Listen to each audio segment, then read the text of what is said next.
Dear Esther, I have lost track of how long I have been here and how many visits I have made overall.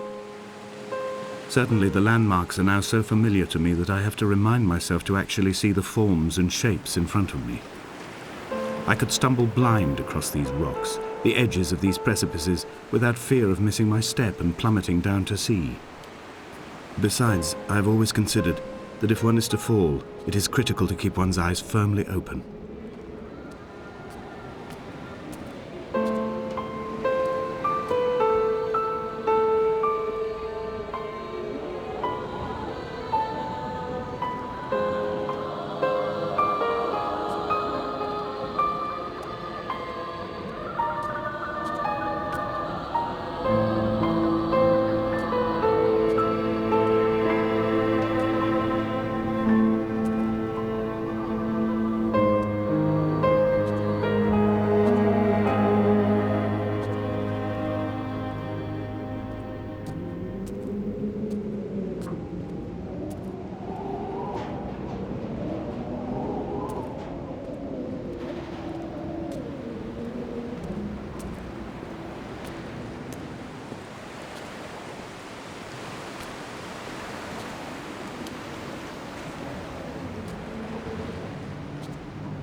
At night, you can see the lights sometimes from a passing tanker or trawler. From up on the cliffs, they are mundane. But down here, they fugue into ambiguity. For instance, I cannot readily tell if they belong above or below the waves. The distinction now seems banal. Why not everything and all at once? There's nothing better to do here than indulge in contradictions whilst waiting for the fabric of life to unravel.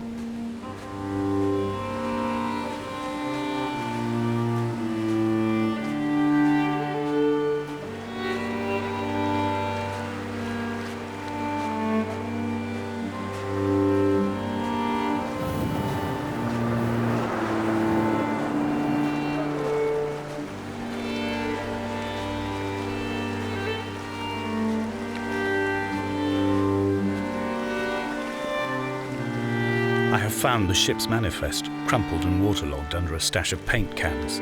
It tells me that along with this present cargo, there was a large quantity of antacid yogurt bound for the European market. It must have washed out to sea. God knows there are no longer gulls or goats here to eat it.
Donnelly's book had not been taken out from the library since 1974.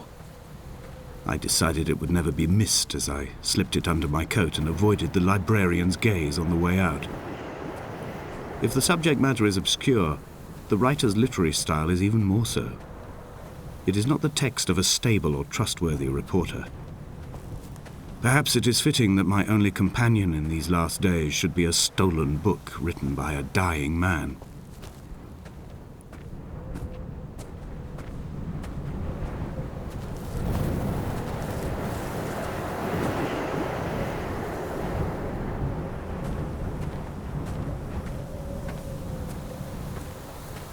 When someone had died or was dying, or was so ill they gave up what little hope they could sacrifice, they cut parallel lines into the cliff, exposing the white chalk beneath. You could see them from the mainland or the fishing boats, and know to send aid or impose a cordon of protection, and wait a generation until whatever pestilence stalked the cliff paths died along with its hosts. My lines are just for this, to keep any would-be rescuers at bay. The infection is not simply of the flesh.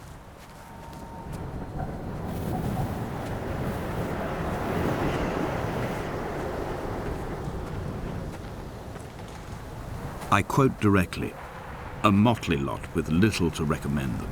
I have now spent 3 days in their company. That is, I fear, enough for any man not born amongst them. Despite their tedious inclination to quote scripture, they seem to me the most God-forsaken of all the inhabitants of the Outer Isles. Indeed, in this case, the very gravity of that term, forsaken by God, seems to find its very apex.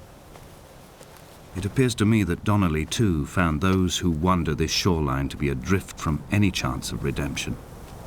Did he include himself in that, I wonder?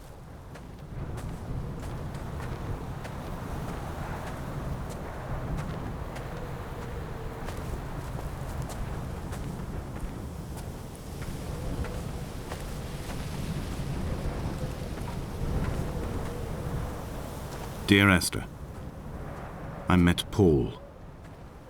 I made my own little pilgrimage. My Damascus, a small semi-detached on the outskirts of Wolverhampton.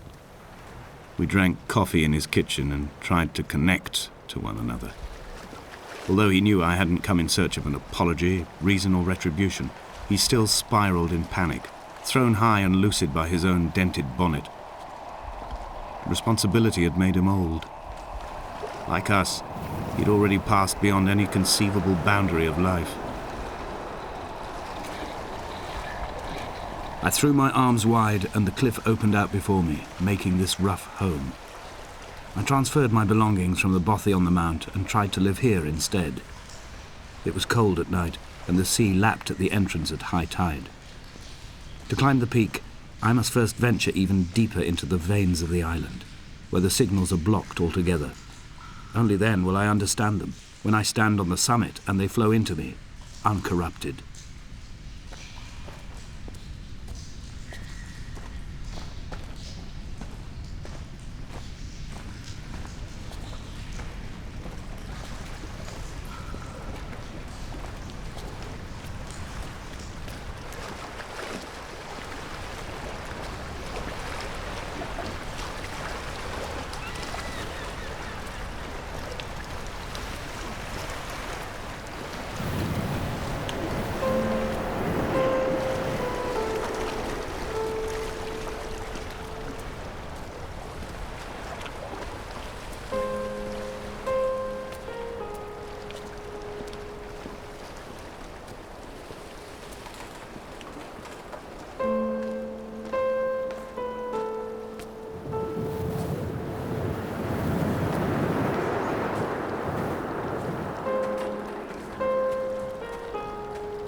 The vegetation here has fossilized from the roots up. To think they once grazed animals here, the remnants of occupation being evidence to that. it is all sick to death. The water is too polluted for the fish, the sky is too thin for the birds, and the soil is cut with the bones of hermits and shepherds. I've heard it said that human ashes make great fertilizer, that we could sow a forest from all that is left of your hips and ribcage, with enough left over to thicken the air and repopulate the bay.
Dear Esther, I have now driven the stretch of the M5 between Exeter and Bristol over 21 times.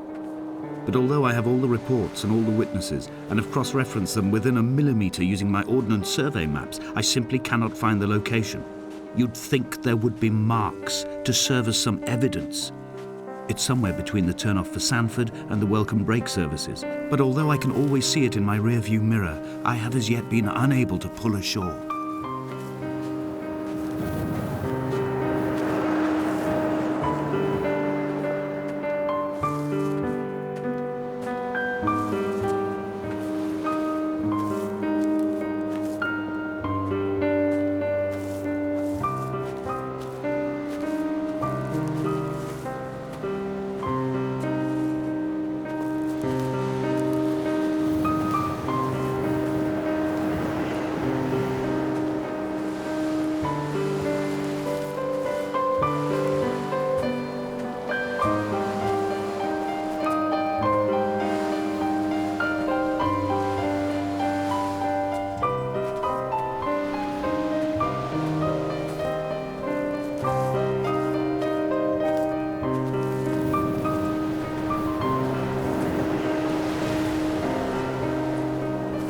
All night the boy has kept me lucid.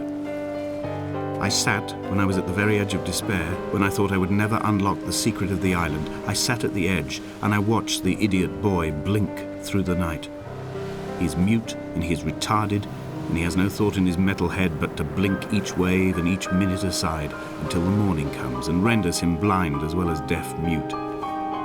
In many ways, we have much in common.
I had kidney stones, and you visited me in the hospital. After the operation, when I was still half submerged in anesthetic, your outline and your speech both blurred. Now my stones have grown into an island and made their escape, and you have been rendered opaque by the car of a drunk.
I've begun my ascent on the green slope of the western side. I've looked deep into the mountain from the shaft and understood that I must go up and then find the way under. I will stash the last vestiges of my civilization in the stone walls and work deeper from there. I'm drawn by the aerial and the cliff edge. There is some form of rebirth waiting for me there.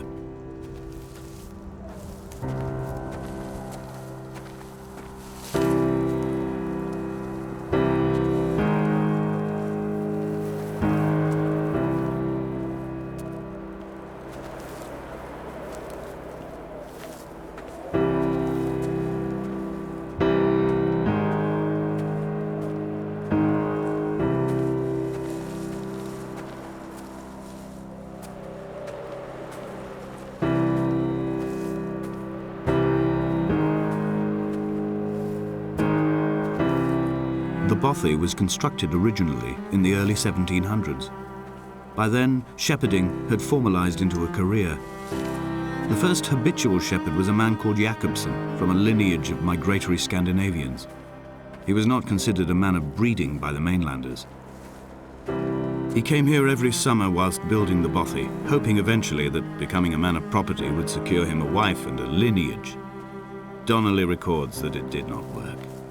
He caught some disease from his malcontented goats and died 2 years after completing it. There was no one to carve white lines into the cliff for him either.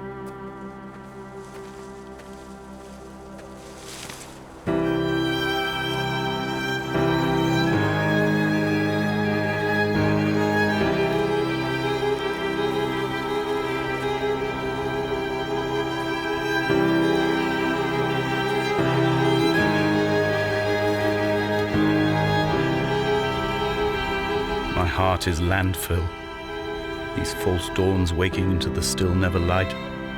I sweat for you in the small hours and wrap my blankets into a mass. I have always heard the waves break on these lost shores, always the gulls forgotten. I can lift this bottle to my ear, and all there ever is for me is this Hebridean music.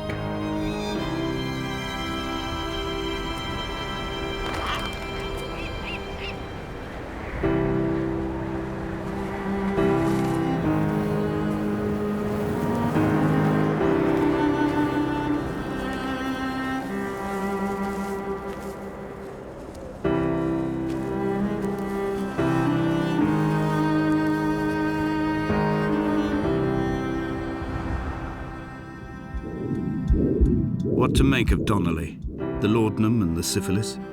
It is clearly not how he began, but I've been unable to discover if the former was a result of his visiting the island or the force that drove him here.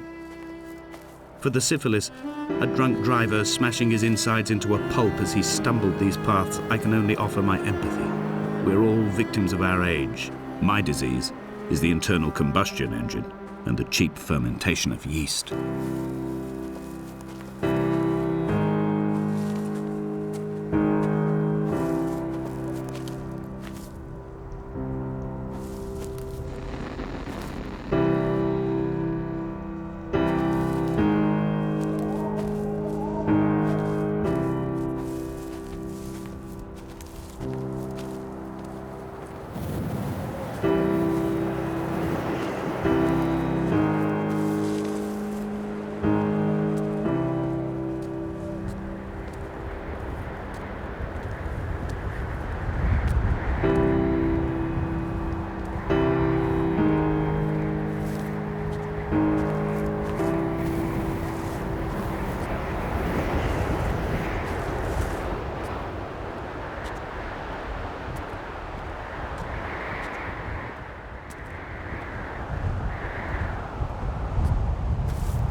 They found Jakobsen in early spring.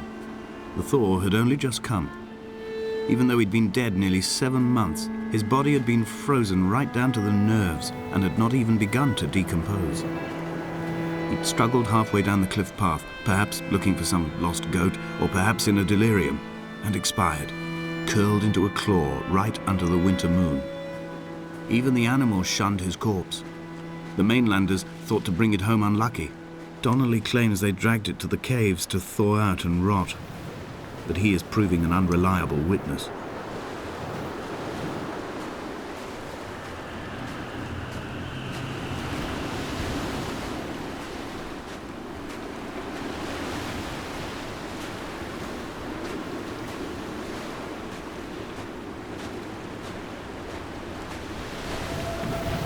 Climbing down to the caves, I slipped and fell and have injured my leg. I think the femur is broken. It is clearly infected. The skin has turned a bright, tight pink, and the pain is crashing in on waves, winter tides against my shoreline, drowning out the ache of my stones. I struggled back to the bothy to rest, but it has become clear that there is only one way this is likely to end. The medical supplies I looted from the trawler have suddenly found their purpose. They will keep me lucid for my final ascent.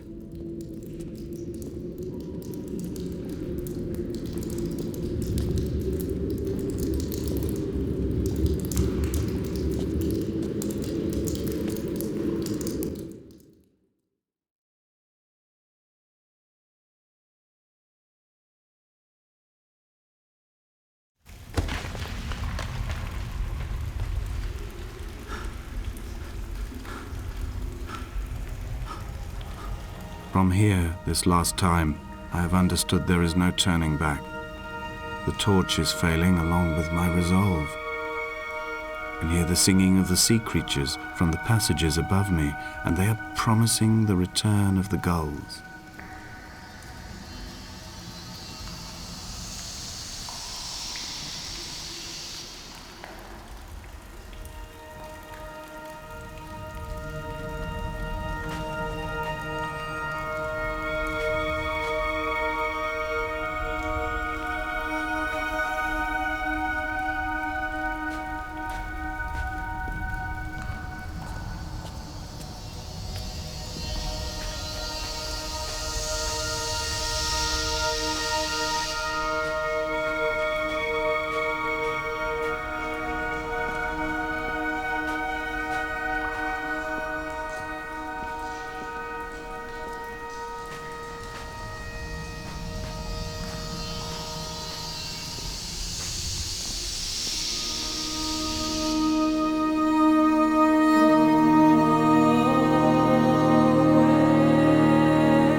There is no other direction, no other exit from this motorway. Speeding past this junction, I saw you waiting at the roadside, a one last drink in your trembled hands.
I am traveling through my own body, following the line of infection from the shattered femur towards the heart.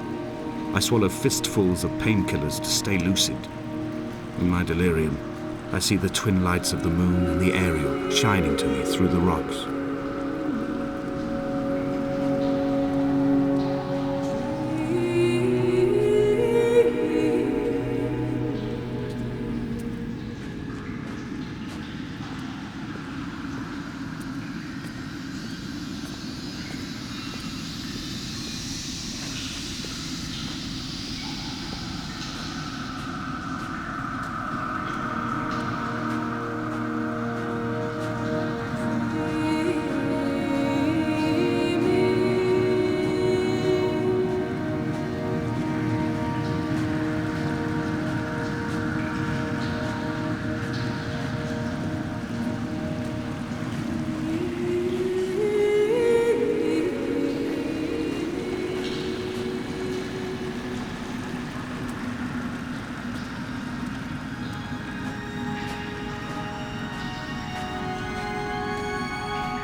This cannot be the shaft they threw the goats into.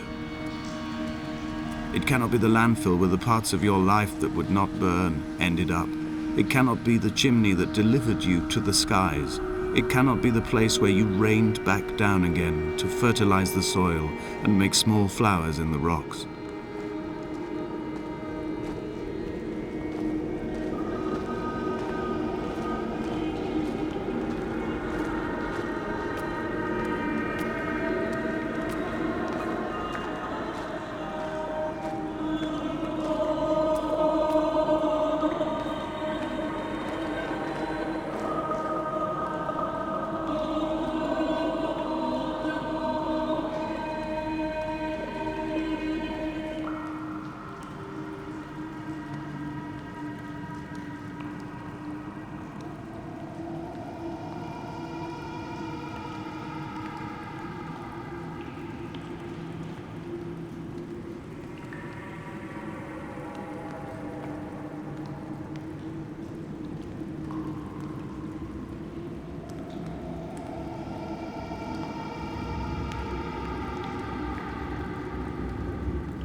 wish I could have known Donnelly in this place.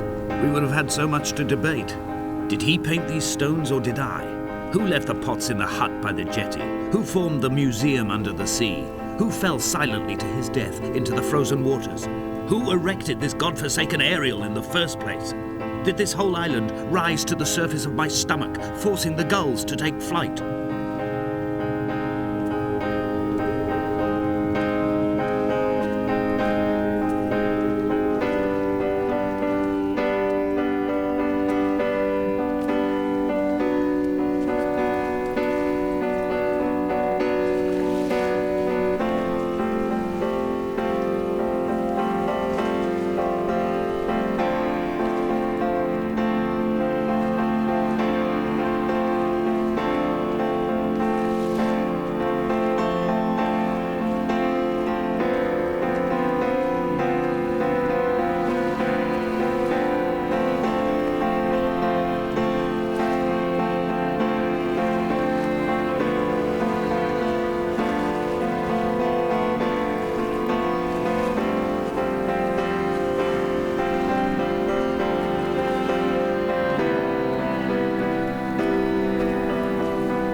Dear Esther, I find each step harder and heavier. I drag Donnelly's corpse on my back across these rocks, and all I hear are his whispers of guilt, his reminders, his burnt letters, his neatly folded clothes. He tells me I was not drunk at all.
There were chemical diagrams on the mug he gave me coffee in, sticky at the handle where his hands shook. He worked for a pharmaceutical company with an office based on the outskirts of Wolverhampton. He'd been travelling back from a sales conference in Exeter, forming a strategic vision for the peddling of antacid yogurt to the European market. You could trace the connections with your finger, join the dots, and whole new compounds would be summoned into activity.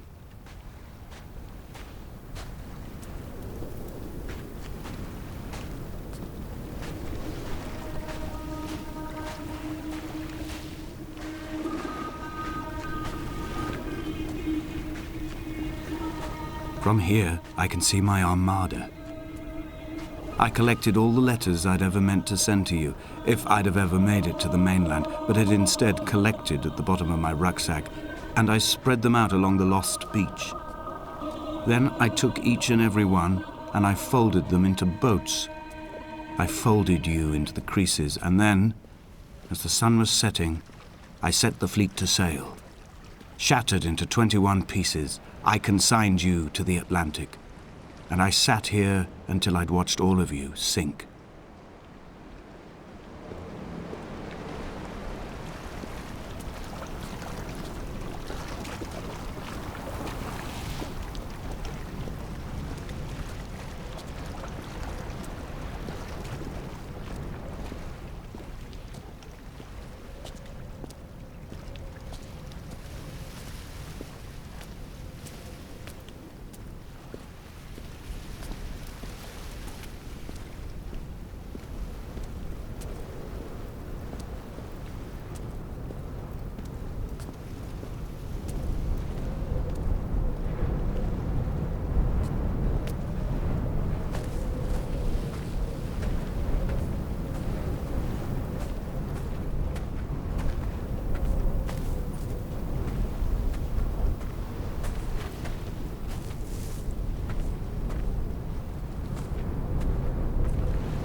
The pain in my leg sent me blind for a few minutes as I struggled up the cliff path. I swallowed another handful of painkillers, and now I feel almost lucid. The island around me has retreated to a hazed distance, whilst the moon appears to have descended into my palm to guide me. I can see a thick black line of infection reaching for my heart from the waistband of my trousers. Through the fugue, it's all the world like the path I have cut from the lowlands towards the aerial.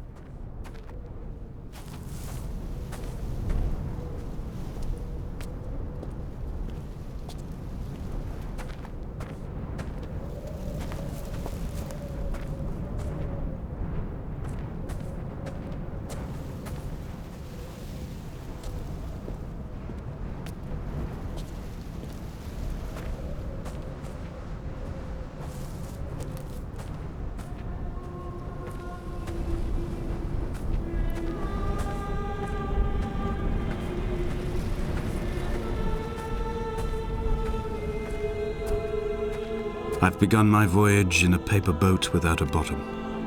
I will fly to the moon in it. I've been folded along a crease in time, a weakness in the sheet of life. Now you've settled on the opposite side of the paper to me. I can see your traces in the ink that soaks through the fiber, the pulped vegetation.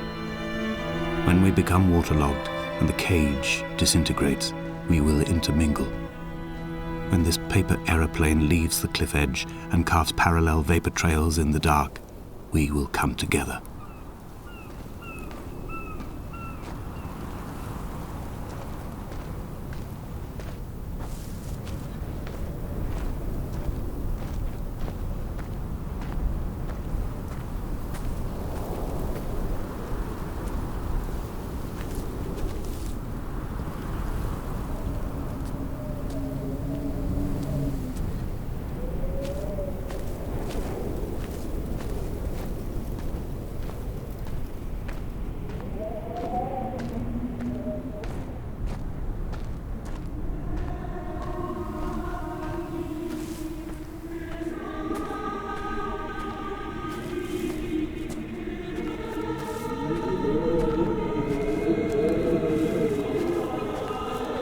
If only Donnelly had experienced this, he would have realized he was his own shoreline, as am I.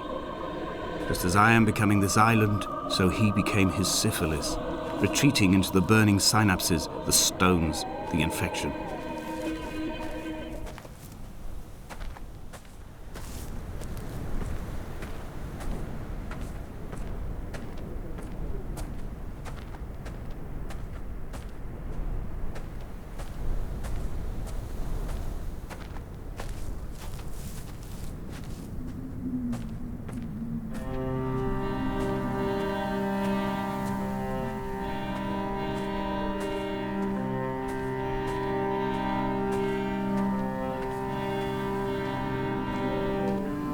The stones in my stomach will weigh me down and ensure my descent is true and straight.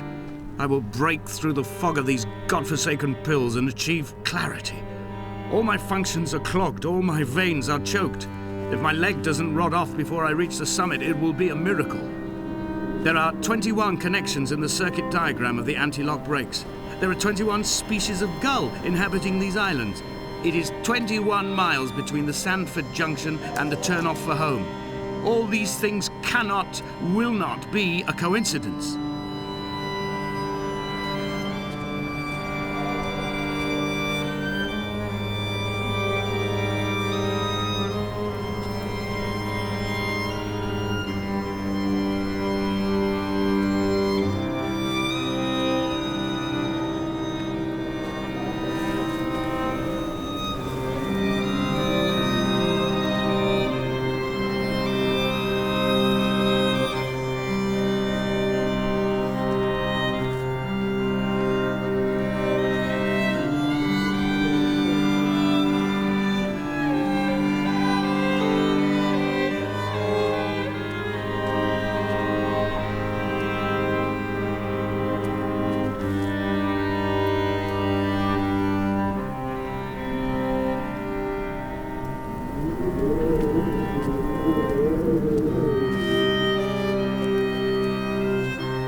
Blind with panic, deaf with the roar of the caged traffic, heart stopped on the road to Damascus, Paul sat at the roadside hunched up like a gull, like a bloody gull, as useless and as doomed as a syphilitic cartographer, a dying goat herd, an infected leg, a kidney stone, blocking the traffic bound for Sandford and Exeter. He was not drunk, Esther. He was not drunk at all. All his roads and his tunnels and his paths led inevitably to this moment of impact. This is not a recorded natural condition. He should not be sat there with his chemicals and his circuit diagrams. He should not be sat there at all.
Passing, I will send news to each and every star.